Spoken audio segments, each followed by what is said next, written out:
আমরা হচ্ছে double nozzle use করবো। এই যে দেখেন আমার এটার মাথাটা অনেক বড়, এটার মাথাটা তুলনামূলক এটার থেকে একটু ছোট, তাই এই বড়টা আমরা জাস্ট হচ্ছে এটার মধ্যে দিয়ে এখন হচ্ছে এটা দিয়ে কাজ করতে পারবে। তাহলে আমার কি ওই ভিতরে যেটা আছে সেটা আর ডিজাইন আসবে না, বাইরে যেটা আছে সেটা দিয়ে এখন কাজ হবে।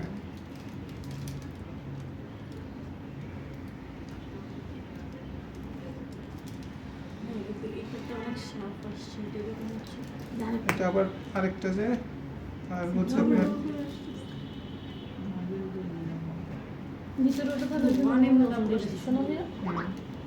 Design change.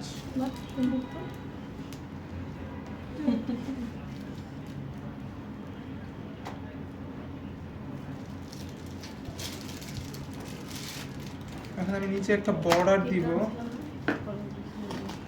যদি কখনো দেখেন ক্রিম একটু ফেটে ফেটে যাচ্ছে তাহলে ওটা বের করে ভালো করে মিক্স করে তারপরে আবার দিবেন, ঠিক আছে?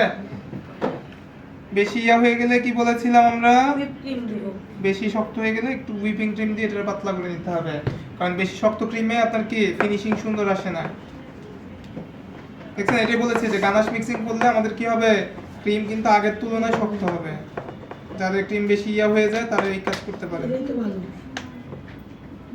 সেট করে নিন এটা।